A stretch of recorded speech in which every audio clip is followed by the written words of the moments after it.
Пред къде отзад кадър. Винаги трябва да има пчелички наоколо, за да се случват нещата. Не си приписвам никаква голяма роля, просто тихо, някъде по-мъничко сме си вършили нещата. За да се съберем днес тук, обаче причина е Георги. Георги Кючуков,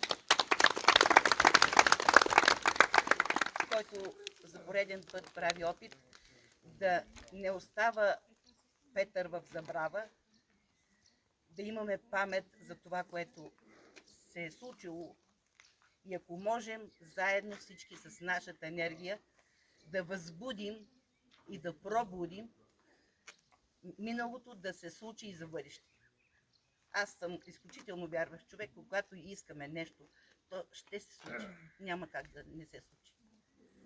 Благодаря на всички вас, че си откраднахте време в тази жега. Вързахте на Жоро и на мен на идеята и се събрахме тук. Особено знаково място, знаков ден, откъдето и да го погледнеш. В вечери като с нощната и като тази, която е тази вечер, излизат самодивите и русалките и какво се случва. Един Бог знае и той не иска да знае, понеже е езичество.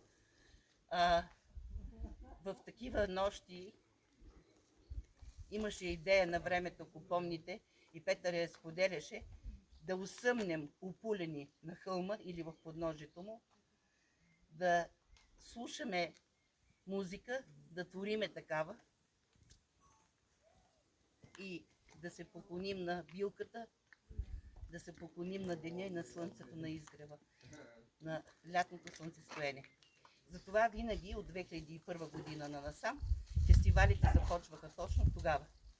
Всички фестивали бяха откривани и закривани тук, помните, в подножието, и всеки със своя огън тръгваше нагоре със своята факла, за да направиме горе, на върха, всички хиперион, т.е.